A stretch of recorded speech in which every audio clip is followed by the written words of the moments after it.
जैसे ही रवि और उसकी टीम ने किले के भीतर कदम रखा, एक अजीब सी हवा चलने लगी। दीवारों पर लगे पुरातन चित्र अचानक मानो जीवन में आ गए हों और उन पर छाए डरावने चेहरों ने उनके दिलों में आतंक भर दिया। अचानक एक गहरी और गूंजती आवाज गूंजी, तुम यहां क्यों आए हो? यह आवाज इतनी शक्तिशाली थी कि सबके दिलों की धड़कन थम गई। फिर बिना किसी चेतावनी के जिन्न का पहला आक्रमण हुआ। अंधेरे में से एक विशालकाय छाया प्रकट हुई जो पल भर में उनकी आंखों के सामने खड़ी हो गई। उसकी आंखें जलती हुई अंगारों की तरह चमक रही थीं और उसका चेहरा एक भयंकर विकृति में बदल गया था। एक भयंकर झोंका हवा का आया जिससे सबके चारों ओर का वातावरण हल्का सा हिलने लगा। अचानक एक तेज रोशनी फूटी और रवि की टीम के एक सदस्य आरव को जिन्न ने अपनी तरफ खींच लिया। आरव की चीखें किले के कोनों में गूंज उठीं, लेकिन कोई भी उसे बचाने की हिम्मत नहीं जुटा सका। इस अचानक हमले ने सभी को हिला दिया। डर ने सबको जकड़ लिया और उन्हें एहसास हुआ कि वे एक ऐसे प्राणी के सामने हैं जो केवल उनकी जान का प्यासा नहीं बल्कि उनकी आत्माओं को भी निगलने की ताकत रखता है। सिया की आंखों में आंसू आ गए, जबकि आदित्य के चेहरे पर आतंक का साया था। सबके दिलों में एक ही ख्याल था, क्या वे इस भयानक जिन्न का सामना कर पाएंगे? यह पहला आक्रमण उनके लिए एक चेतावनी था और अब उन्हें अपनी रणनीति को फिर से सोचना होगा, क्योंकि जिन्न अब उनके खिलाफ पूरी तरह तैयार था। नमस्कार श्रोताओं, आप सभी का कुमार परिवार में हार्दिक स्वागत है। अगर आप हमारे चैनल पर नए हैं तो रिश्ते की गांठ पक्की करने के लिए चैनल को अभी सब्सक्राइब करें और बेल आइकन को जरूर दबाएं ताकि हर नई कहानी की सूचना सबसे पहले आप तक पहुंचे। अब कहानी विस्तार से आज की कहानी है कालसर किला, भूतिया विरासत जिन्न का रहस्य। राजस्थान के सूखे और वीरान इलाकों में बसा कालसर किला सदियों पुराना था। यह किला कभी शक्तिशाली राजाओं का निवास हुआ करता था, लेकिन समय के साथ इसमें रहस्यमयी घटनाएं घटने लगीं। गांव वालों का मानना था कि इस किले में एक भयंकर जिन्न को तांत्रिकों ने कैद किया था। कोई भी इस किले के पास जाने की हिम्मत नहीं करता था, क्योंकि रात के अंधेरे में वहां से अजीब चीखें सुनाई देती थीं। कहा जाता था कि जो भी किले के भीतर गया वह कभी वापस नहीं लौटा। गांव में पीढ़ियों से यह मान्यता चली आ रही थी कि यह जिन्न गांव के पूर्वजों का श्राप है। गांव वालों ने किले के चारों ओर पवित्र धागे बांध रखे थे और नियमित रूप से किले के आसपास अनुष्ठान किए जाते थे ताकि जिन्न जाग न जाए। कई लोगों ने किले में भटकती परछाइयां देखी थीं और कुछ ने दावा किया था कि उन्होंने जिन्न की आंखों में झलक पाई थी, दो आग की तरह जलती लाल आंखें। रवि, एक जिज्ञासु इतिहासकार जो भूत प्रेत की कहानियों पर कभी विश्वास नहीं करता था, राजस्थान के इस दूरस्थ गांव के रहस्यमयी किले के बारे में जानकर आकर्षित हुआ। उसे किसी पुरानी लाइब्रेरी में एक तांत्रिक की लिखी पांडुलिपि मिली थी जिसमें जिन्न की कैद की कहानी का जिक्र था। यह जानकारी उसके लिए एक सुनहरा मौका थी जिससे वह इतिहास की दुनिया में एक नई खोज कर सकता था। रवि ने अपनी रिसर्च टीम बनाई जिसमें नील, एक वास्तुकला विशेषज्ञ, आरव, पुरातत्वविद, सिया, एक पत्रकार और अदिति अध्यात्म में रुचि रखने वाली उसकी पुरानी दोस्त शामिल थे। सभी का उद्देश्य था किले की सच्चाई का पर्दाफाश करना और यह जानना कि क्या वाकई जिन्न जैसी कोई शक्ति है या यह सिर्फ एक स्थानीय किंवदंती है। रवि और उसकी टीम जब गांव पहुंचती है तो गांव वाले उन्हें किले के बारे में चेतावनी देते हैं। उन्हें बताया जाता है कि किले के भीतर जाना बहुत खतरनाक है और जो भी ऐसा करेगा उसकी जान खतरे में होगी। लेकिन टीम ने इसे अंधविश्वास समझा और किले के अंदर जाने का निर्णय किया। किले के भीतर प्रवेश करते ही उन्हें एक अजीब सा एहसास होता है। हवा भारी और ठंडी हो जाती है। किले की दीवारें जैसे हजारों साल की कहानियां बयां कर रही थीं। हर कोने में वीरानी और भयानक सन्नाटा था। दीवारों पर तांत्रिक मंत्र और अजीब आकृतियां बनी हुई थीं जो किसी प्राचीन अनुष्ठान के निशान थे। जैसे ही वे किले के सबसे भीतरी हिस्से की ओर बढ़ते हैं, उन्हें एक विशाल ताबूत दिखाई देता है। यह वही ताबूत था जिसका जिक्र रवि को पांडुलिपि में मिला था। इसी ताबूत के भीतर जिन्न कैद था। ये अब तक की सबसे बड़ी रहस्यमयी खोज होने वाली थी। जैसे ही रवि और उसकी टीम किले के मुख्य द्वार से अंदर कदम रखती है, एक अजीब सी घुटन महसूस होती है। हवा अचानक से ठंडी हो जाती है, जैसे किसी अदृश्य शक्ति ने पूरे माहौल को घेर लिया हो। दीवारों पर लगी धूल और जाले मानो सैकड़ों सालों से बिना किसी हलचल के वहीं जमे हुए थे। जगह जगह पर टूटे हुए पत्थर और बिखरे हुए अवशेष किसी प्राचीन युग की गवाही दे रहे थे। टीम के सदस्य अपनी सांसें रोके अंदर की हर चीज को ध्यान से देख रहे थे, पर उनके भीतर एक अजीब सा डर धीरे धीरे पनप रहा था। अचानक से एक जोरदार आवाज होती है, जैसे कोई भारी चीज गिर गई हो। सब एक पल के लिए स्तब्ध हो जाते हैं। सिया के पैरों तले जमीन खिसक जाती है जब उसे महसूस होता है कि उसके कानों में धीमी फुसफुसाहट सुनाई दे रही है। वह आवाज कोई और नहीं बल्कि जिन्न की थी, जो धीरे धीरे जाग रहा था। किले की हर दीवार जैसे अपनी कहानी सुनाने को तैयार थी, पर वह कहानी डर और मौत से भरी थी। एक पुरानी घड़ी की टिक टिक की आवाज धीरे धीरे पूरे माहौल में गूंजने लगती है। टीम का हर सदस्य अब भयभीत था, पर फिर भी वे आगे बढ़ते रहे, मानो कोई अदृश्य शक्ति उन्हें खींच रही हो। किले के सबसे अंधेरे और रहस्यमयी हिस्से में पहुंचने पर उन्हें एक विशाल पत्थर का ताबूत दिखाई देता है।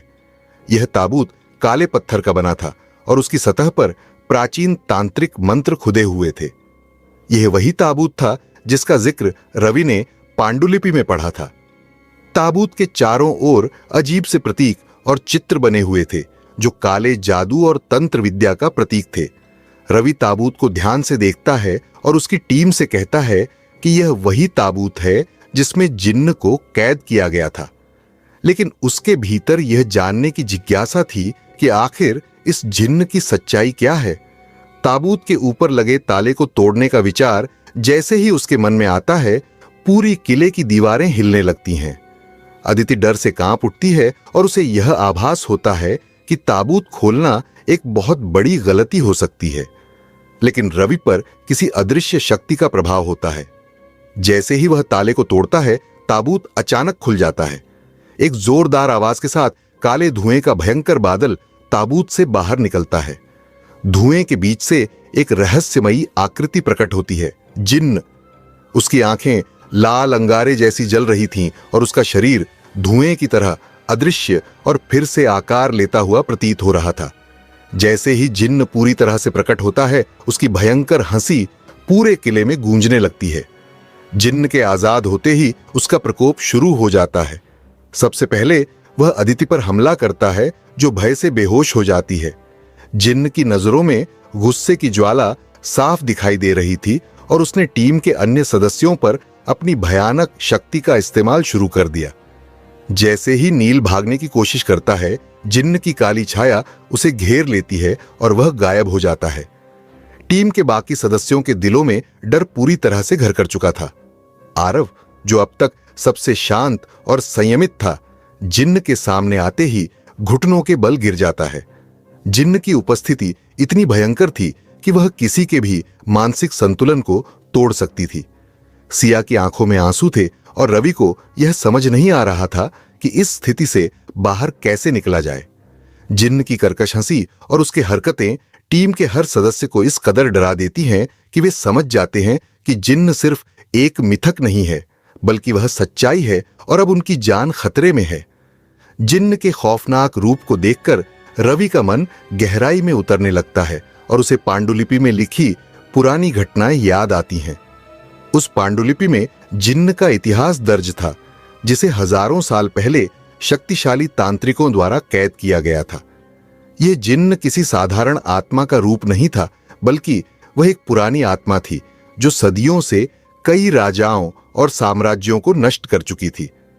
पुरानी कहानियों के अनुसार इस जिन्न ने कई हजार वर्षों पहले एक पूरे साम्राज्य को अपने वश में कर लिया था। वह आत्माओं को नियंत्रित करने और उनकी शक्ति को अपने भीतर समाहित करने में सक्षम था। जिन्न का मूल उद्देश्य था दुनिया की सभी आत्माओं पर कब्जा करना और उन्हें अपने गुलाम बनाना। कहा जाता है कि जिन्न की इस शक्ति को देखकर कई तांत्रिकों ने उसे काबू करने की कोशिश की, लेकिन कोई भी सफल नहीं हो पाया। एक शक्तिशाली तांत्रिक ने अंततः उसे एक प्राचीन तंत्र मंत्र द्वारा कैद कर लिया था और इस किले में उसकी आत्मा को ताबूत में बंद कर दिया गया था। जिन्न तभी आजाद हो सकता था जब ताबूत पर लगे ताले को तोड़ा जाता है। जिन्न की सबसे खतरनाक शक्ति यह थी कि वह इंसानों की आत्माओं को वश में कर लेता था। वह जिस व्यक्ति के संपर्क में आता उसकी आत्मा को जकड़ लेता और उसे अपनी इच्छा से नियंत्रित करता। जिन्न के लिए यह सिर्फ एक खेल था, आत्माओं को गुलाम बनाना और उनकी शक्ति से अपनी ऊर्जा को बढ़ाना। इस बार उसका उद्देश्य न केवल रवि और उसकी टीम की आत्माओं को कैद करना था, बल्कि वह पूरे गांव की आत्माओं पर भी कब्जा करना चाहता था। यह जिन्न उन सभी आत्माओं को एकत्रित करके अपनी शक्तियों को इतना प्रबल बनाना चाहता था कि वह तांत्रिकों के पुराने श्राप से भी मुक्त हो सके और अपनी इच्छाओं को अंजाम दे सके। रवि को यह एहसास होने लगता है कि अगर जिन्न को जल्द से जल्द नहीं रोका गया तो वह सिर्फ इस किले तक सीमित नहीं रहेगा, बल्कि वह पूरे इलाके पर हावी हो जाएगा। अदिति जिन्न की भयावहता से सबसे पहले प्रभावित होती है। उसका मानसिक संतुलन धीरे धीरे बिगड़ने लगता है। वह किले की दीवारों पर अजीब अजीब चीजें देखती है जो कोई और नहीं देख सकता। उसे हर कोने से आवाजें सुनाई देती हैं जो उसे अपने पास बुलाती हैं। धीरे धीरे अदिति पर जिन्न का प्रभाव गहराता जाता है। जिन्न ने उसकी आत्मा पर कब्जा करना शुरू कर दिया था। अदिति के व्यवहार में बदलाव साफ नजर आता है। वह अचानक से असामान्य बातें करने लगती है। उसकी आंखों में एक अजीब चमक और चेहरे पर भयावहता साफ दिखने लगती है। टीम के अन्य सदस्य समझ नहीं पाते कि उसके साथ क्या हो रहा है, लेकिन रवि को यह समझ आने लगता है कि जिन्न अदिति की आत्मा पर धीरे धीरे नियंत्रण कर रहा है। अदिति का मानसिक टूटना अब पूरी तरह से स्पष्ट हो चुका था और वह अब जिन्न की कठपुतली बन चुकी थी। अदिति अचानक ही टीम पर हमला करने लगती है, जिन्न के आदेशों पर चलने लगती है। उसकी हर हरकत जिन्न की शक्ति का प्रमाण देती है। अब अदिति का शरीर जिन्न के वश में था और उसकी आत्मा कहीं खो चुकी थी। अदिति के जिन्न द्वारा नियंत्रित हो जाने के बाद टीम में डर और असमंजस फैल जाता है। रवि और आरव सोच में पड़ जाते हैं कि अब क्या किया जाए, लेकिन सिया खुद को कमजोर नहीं दिखाना चाहती। वह अपने भीतर के डर को दबाकर जिन्न का सामना करने का निर्णय लेती है। सिया का मानना था कि जिन्न को सिर्फ डराकर ही रोका जा सकता है और वह उसे टकराने की कोशिश करती है। सिया जैसे ही जिन्न के सामने आती है, उसके शरीर में एक अजीब सी कंपी होती है। जिन्न की आंखों में एक भयंकर रोशनी थी जो सीधा सिया की आत्मा को झकझोर रही थी। सिया ने अपने मन को मजबूत किया और जोर से चिल्लाई, तू मुझे नहीं डरा सकता, मैं तुझसे डरने वाली नहीं हूं। जिन्न पहले तो मुस्कुराया, मानो सिया की हिम्मत का मजाक उड़ा रहा हो, लेकिन जैसे ही वह सिया के करीब आया, सिया ने उसके सामने एक तावीज निकाल लिया जिसे उसने गांव के एक पुराने साधु से लिया था। तावीज को देखकर जिन्न कुछ पल के लिए रुका, लेकिन उसका प्रभाव बहुत क्षणिक था। सिया का यह प्रयास जिन्न के सामने असफल हो गया, पर उसने यह महसूस किया कि तावीज और कुछ प्राचीन मंत्रों में जरूर कोई शक्ति छिपी है जो जिन्न को रोक सकती है। सिया के इस अनुभव के बाद रवि और उसकी टीम यह समझ जाती है कि जिन्न से निपटने के लिए केवल शारीरिक शक्ति या साधारण तावीज से काम नहीं चलेगा। उन्हें कुछ प्राचीन तांत्रिक मंत्रों की आवश्यकता थी जो इस जिन्न की शक्ति को नियंत्रित कर सकें। रवि को याद आता है कि किले की पांडुलिपि में जिन्न को कैद करने वाले मंत्रों का जिक्र था जो उस वक्त के महान तांत्रिकों द्वारा लिखे गए थे। रवि और सिया अब किले के भीतर छिपे उन प्राचीन ग्रंथों और पांडुलिपियों की खोज में लग जाते हैं। किले के सबसे गहरे हिस्से में उन्हें एक छिपी हुई गुफा मिलती है जहां तांत्रिकों के लिखे प्राचीन मंत्र खुदे हुए थे। ये मंत्र बहुत ही जटिल और खतरनाक थे। उनका सही उच्चारण और विधि ही जिन्न को काबू करने का एकमात्र उपाय हो सकता था। रवि और सिया इन मंत्रों का अध्ययन करते हैं और उन्हें समझ आता है कि यह मंत्र केवल तभी प्रभावी होंगे जब सही स्थान और सही समय पर उनका उपयोग किया जाए। मंत्रों का प्रयोग एक विशेष अनुष्ठान के तहत करना जरूरी था जो तांत्रिकों द्वारा सदियों पहले किया गया था। अब रवि और सिया के पास कुछ समय था और जिन्न की शक्तियां बढ़ती जा रही थीं। अदिति का कब्जा तो हो ही चुका था, लेकिन अब जिन्न बाकी टीम पर भी हमला कर सकता था। रवि और सिया ने मिलकर जिन्न के खिलाफ एक ठोस योजना बनानी शुरू की। पहले उन्होंने किले के भीतर ऐसे स्थान की पहचान की जहां तांत्रिकों ने जिन्न को पहली बार कैद किया था।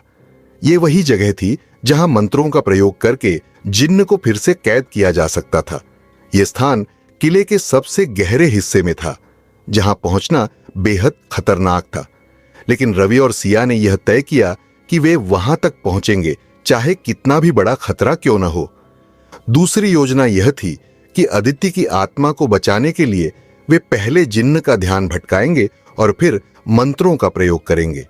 सिया ने जिन्न के सामने जाने और उसका ध्यान भटकाने की जिम्मेदारी ली, जबकि रवि मंत्रों का सही प्रयोग करने की तैयारी कर रहा था। यह योजना बेहद जोखिम भरी थी, क्योंकि अगर मंत्रों का सही उच्चारण नहीं हुआ या कोई गलती हो गई तो जिन्न और भी अधिक ताकतवर हो सकता था और तब कोई भी उसे रोक नहीं पाता। जैसे ही रवि और सिया योजना बनाने में लगे थे, तभी अचानक किले में अजीब आवाजें गूंजने लगीं। आरव, जो पहले से ही जिन्न के प्रभाव में थोड़ा झिझक रहा था, अचानक गहरे डर में चला गया। उसने महसूस किया कि जिन्न उनके हर कदम पर नजर रख रहा है और उसकी शक्तियां तेजी से बढ़ रही हैं। एक रात जब टीम सो रही थी, आरव अकेले बाहर जाने का फैसला करता है। उसे लगता है कि शायद वह जिन्न का सामना कर सकेगा और अपनी टीम की रक्षा कर सकेगा। लेकिन जैसे ही वह किले के भीतर जाता है, जिन्न उसे अपने जाल में फंसाने में सफल होता है। जिन्न अपने भयानक स्वरूप में प्रकट होता है और आरव पर हमला करता है। उसकी ताकत और ऊर्जा इतनी प्रचंड थी कि आरव एक पल में उसके सामने झुक जाता है। वह खुद को बचाने की कोशिश करता है, लेकिन जिन्न उसकी आत्मा को अपने वश में कर लेता है। आरव की चीखें गूंजती हैं, लेकिन बाकी टीम उसके मदद के लिए नहीं पहुंच पाती। एक पल में आरव की जान चली जाती है और उसके शरीर को छोड़कर जिन्न ने एक नई शक्ति प्राप्त कर ली। यह घटना टीम के लिए एक बड़ा झटका होती है और अब केवल रवि और सिया ही बचे रहते हैं। आरव की मौत ने जिन्न को और भी शक्तिशाली बना दिया। अब वह सिर्फ किले में ही नहीं, बल्कि गांव के आसपास भी आतंक फैलाने लगा। उसकी आत्मा और शक्तियों के संयोजन ने उसे पूरे इलाके में हाहाकार मचाने का आदेश दिया। गांव वाले रात के अंधेरे में अजीब आवाजें सुनने लगे। वे समझ नहीं पा रहे थे कि यह क्या हो रहा है। जिन्न ने अपने नए रूप में गांव के हर कोने में दहशत पैदा कर दी। लोग अपने घरों से बाहर नहीं निकल पा रहे थे और गांव में अंधेरा छा गया था। जिन्न अब अपने गुलाम आत्माओं की मदद से सभी को आतंकित कर रहा था। वह हर रात एक नए शिकार की तलाश में निकलता और जो भी उसके रास्ते में आता, वह उसे अपने जाल में फंसा लेता। गांव के लोग दहशत में जीने लगे और कोई भी उसकी शक्तियों के सामने खड़ा होने की हिम्मत नहीं जुटा पा रहा था। जब रवि और सिया ने आरव की मौत का सामना किया, तब उन्होंने समझ लिया कि अब उनके पास समय कम है।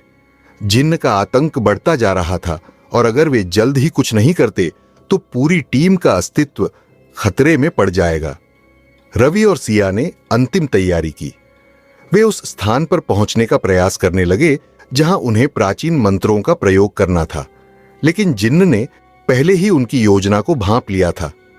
एक रात जब रवि और सिया मंत्रों की तैयारी कर रहे थे, जिन्न ने उन्हें अपने पूरे क्रोध के साथ आक्रमण किया।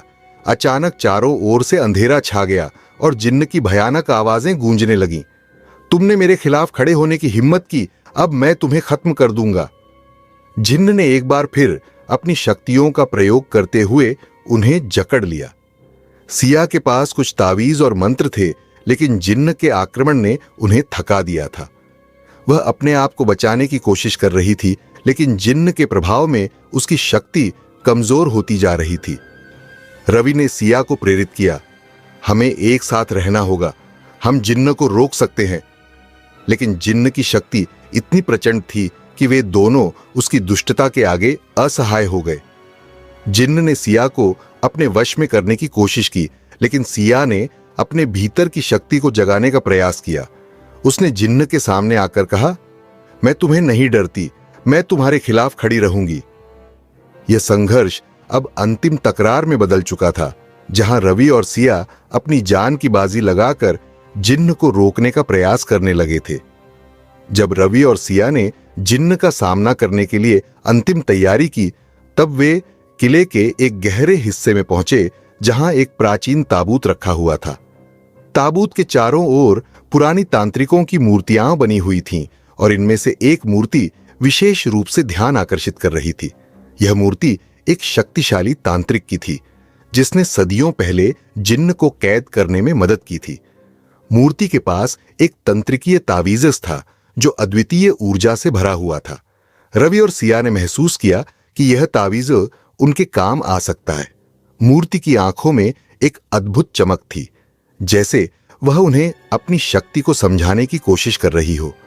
रवि ने तावीज़ को उठाया और उसे अपने हाथ में महसूस किया। यह तावीज़ हमें मदद कर सकता है, रवि ने कहा। इसका सही प्रयोग हमें जिन्न को नियंत्रित करने में मदद करेगा। लेकिन उन्होंने यह भी महसूस किया कि यह तावीज़ केवल तभी काम करेगा जब वे दोनों इसे एक साथ सही मंत्र के साथ पढ़ेंगे। ताबूत के पास खड़े होकर रवि ने अपने मन में मंत्रों का उच्चारण करना शुरू किया। वह जानता था कि उसे पूरी ताकत के साथ मंत्र पढ़ने होंगे ताकि जिन्न की शक्तियों को कमजोर किया जा सके। सिया ने उसकी मदद करने के लिए तावीज़ को अपने पास रखा और दोनों ने मिलकर मंत्र का उच्चारण किया। जैसे ही वे मंत्र पढ़ते गए, किले के चारों ओर एक अजीब सी हलचल होने लगी। जिन्न को उनके प्रयास का पता चला और उसकी भयानक आवाज किले के कोनों में गूंजने लगी। तुम मुझे रोक नहीं सकते, जिन्न ने चिल्लाते हुए हमला किया। ताबूत के चारों ओर अंधेरा छा गया और जिन्न ने अपनी पूरी शक्ति से उन पर आक्रमण किया। रवि और सिया ने कोशिश की कि वे मंत्र को सही तरीके से पढ़ें, लेकिन जिन्न की शक्तियां उन्हें कमजोर करने लगीं। अंधेरे में रवि ने अपनी पूरी ऊर्जा लगाकर मंत्र को पढ़ने की कोशिश की, लेकिन जिन्न का आक्रमण उन पर भारी पड़ता गया। जैसे ही जिन्न ने अपनी पूरी शक्ति से हमला किया, रवि और सिया के बीच तनाव बढ़ने लगा। सिया ने देखा कि रवि की शक्ति कमजोर हो रही है और जिन्न ने उन्हें घेर लिया है। उसने फैसला किया कि अगर कुछ भी करना है तो उसे खुद की जान की बाजी लगानी पड़ेगी। रवि, मैं अपनी शक्ति से तुम्हारी मदद करूंगी, सिया ने कहा। तुम्हें यह मंत्र पूरा करना होगा। सिया ने खुद को जिन्न के सामने खड़ा किया और उसने अपनी पूरी ताकत लगाकर एक पुरानी तांत्रिक शक्ति का इस्तेमाल किया। वह जिन्न की ओर बढ़ी और कहा, तू मुझे छू नहीं सकता, मैं तुझसे लड़ूंगी। जिन्न ने सिया के इस बलिदान को देखकर क्रोधित होकर उसकी ओर बढ़ा। सिया ने अपनी पूरी हिम्मत से जिन्न का सामना किया, लेकिन उसकी शक्तियां अब कमजोर हो रही थीं। उसने जिन्न को अपनी आत्मा की ऊर्जा का बलिदान देने का निर्णय लिया ताकि रवि मंत्र का उच्चारण कर सके। जैसे ही सिया ने बलिदान दिया, उसकी आत्मा जिन्न के जाल में फंस गई। उसकी आत्मा को जिन्न ने कैद कर लिया और सिया की आंखों में आंसू थे, लेकिन उसने जान लिया था कि यह बलिदान उसे और रवि को बचा सकता है। वह चिल्लाया, लेकिन सब कुछ हो चुका था। अब उसे सिया के बलिदान का सही उपयोग करना था। जैसे ही सिया का बलिदान हुआ, किले में सब कुछ शांत हो गया। रवि ने अपनी आंखों के सामने अपनी साथी को खोते हुए देखा और उसके दिल में असीम दुख और गुस्सा भर गया। लेकिन साथ ही उसने जिन्न के असली इरादे को समझने की कोशिश की। जिन्न केवल एक भूतिया प्राणी नहीं था, वह एक पुरातन शक्ति का अवतार था, जिसका उद्देश्य आत्माओं का कब्जा करना और किले को अपने साम्राज्य में बदलना था। उसका अज्ञात रूप उसे और भी भयानक बनाता था, क्योंकि कोई नहीं जानता था कि उसकी असली शक्ति क्या थी। वह केवल एक हानिकारक प्राणी नहीं, बल्कि एक रणनीतिकार भी था, जिसने सदियों से खुद को कैद कर रखा था और अब पूरी शक्ति से बाहर निकलने की योजना बना रहा था। रवि ने समझा कि जिन्न का असली इरादा केवल अपने दुश्मनों का नाश करना नहीं था, बल्कि अपने नियंत्रण में अनेकों आत्माओं को लाना था। उसके मन में यह ख्याल आया कि यदि वह अपनी जान बचा ले तो शायद वह सिया की आत्मा को भी मुक्त कर सके। अब समय आ गया था कि वह जिन्न के साथ सीधे आमने सामने खड़ा हो। जैसे ही रवि ने ताबूत के पास खड़े होकर मंत्र का उच्चारण किया, उसे अचानक किले में एक अजीब सी हलचल महसूस हुई। चारों ओर की दीवारें कांपने लगीं और ताबूत से एक गहरी गूंज सुनाई दी। रवि ने महसूस किया कि जिन्न उसे दोबारा कैद करने की योजना बना रहा था। उसकी शक्ति तेजी से बढ़ रही थी और किले की संरचना भी उसके प्रभाव में बदलने लगी थी। जैसे जैसे जिन्न की शक्तियां बढ़ रही थीं, वह अधिक खतरनाक और अजेय होता जा रहा था। रवि ने समझा कि उसे जल्दी से जल्दी एक योजना बनानी होगी। उसे तांत्रिक मूर्ति और तावीज़ की शक्ति को सही तरीके से इस्तेमाल करना था। उसने यह भी देखा कि जिन्न अब उसके जाल में उलझने की कोशिश कर रहा है, लेकिन उसे यह भी समझ में आया कि यह एक जाल है जो जिन्न ने पहले से ही बिछाया था। रवि ने अपने इरादों को मजबूत किया। उसके दिल में सिया की याद और उसकी बलिदान की भावना ताजा थी। वह अब और कमजोर नहीं हो सकता था।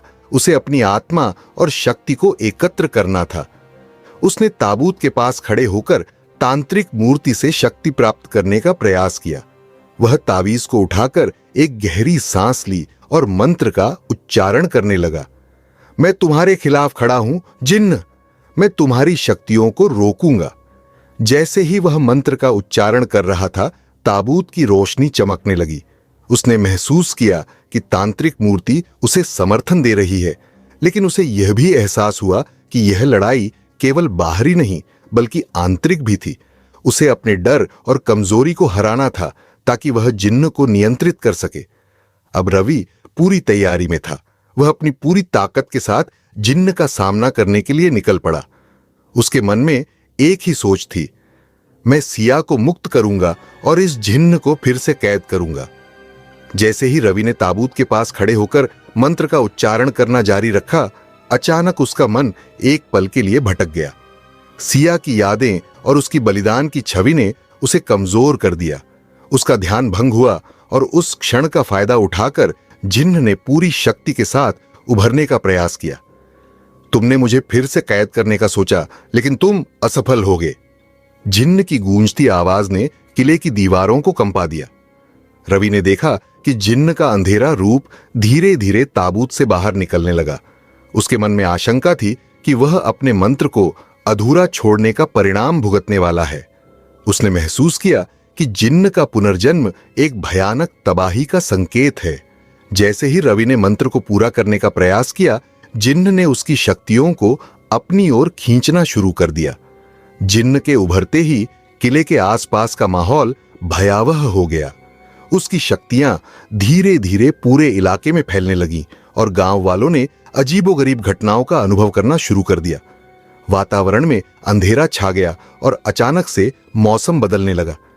तेज हवाएं चलने लगीं और आसमान में बादल घेरने लगे। गांव में लोगों को भूतिया आवाजें सुनाई देने लगीं और अंधेरे में उनकी परछाइयां दिखने लगीं। जिन्न की उपस्थिति ने सभी को भयभीत कर दिया था। गांव के लोग आशंकित हो गए थे और यह खबर तेजी से फैलने लगी कि किले में एक प्राचीन जिन्न जागृत हो गया है। रवि को इस बात का एहसास था कि उसने जिन्न को फिर से उभार दिया है और अब उसे और अधिक बलवान बनाने का कार्य उसे करना पड़ेगा। रवि ने अपनी सारी ऊर्जा एकत्र की और अब वह समझ चुका था कि उसे अपने डर का सामना करना होगा। यह केवल सिया को बचाने की लड़ाई नहीं थी, बल्कि पूरे गांव और उसके लोगों की भी सुरक्षा का प्रश्न था।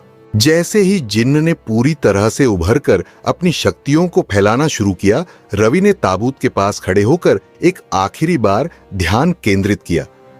उसने अपने भीतर की शक्ति को जगाने का प्रयास किया और एक अजीब सी शांति महसूस की। अब मैं जान गया हूं कि मुझे किस तरह से लड़ना है, रवि ने मन में ठान लिया। उसने सोचा कि जिन्न की कमजोरी उसके अतीत में ही छिपी है। अगर वह उस अतीत को खोज निकालता है तो वह जिन्न को फिर से कैद कर सकता है। जैसे ही जिन्न ने अपनी शक्तियों का पूर्ण रूप से प्रदर्शन किया, किले में एक भयानक सन्नाटा छा गया। रवि और उसकी टीम के सभी सदस्य जो कभी उसके साथ खड़े थे, एक एक करके जिन्न के खौफनाक हमले का शिकार हो गए। उनके चीखने चिल्लाने की आवाजें किले की दीवारों में गूंजती रहीं, लेकिन कोई भी उनकी मदद के लिए नहीं आया। जिन्न ने उनकी आत्माओं को अपने कब्जे में ले लिया और फिर एक ठंडी हंसी के साथ वह स्वतंत्र हो गया। अब वह किले के चारों ओर अंधेरे में घूमता रहा। उसकी शक्ति अद्वितीय और अजेय थी। वह एक खतरनाक प्राणी बन गया जिसने सभी को खत्म कर दिया था और खुद को सदा के लिए मुक्त कर लिया था। वहीं किले के पास खड़ी मूर्तियां भी अब उसके साथ उसकी महिमा का बखान करने लगीं। गांव के लोग उसकी कहानियों को सुनकर डरने लगे और जिन्न के नाम से ही उनकी रूह कांपने लगी। इसी के साथ कहानी समाप्त हुई, जहां एक भूतिया साया अब केवल अंधेरे का प्रतीक बन चुका था और उसकी दहशत ने सदा के लिए एक नई कहानी की शुरुआत की। हमें उम्मीद है कि इस कहानी ने आपके दिल और दिमाग दोनों को छुआ होगा। आपकी राय जानना हमारे लिए बहुत मायने रखता है, तो कमेंट्स में जरूर बताएं कि आपको यह कहानी कैसी लगी। और हां, अगर आप हमारे चैनल पर नए हैं तो रिश्ते की गांठ पक्की करने के लिए चैनल को अभी सब्सक्राइब करें और बेल आइकन को जरूर दबाएं ताकि हर नई कहानी की सूचना सबसे पहले आप तक पहुंचे। अपना और अपने परिवार का ख्याल रखिए। मिलते हैं एक और धारावाहिक के साथ। भाइयों बहनों नमस्कार।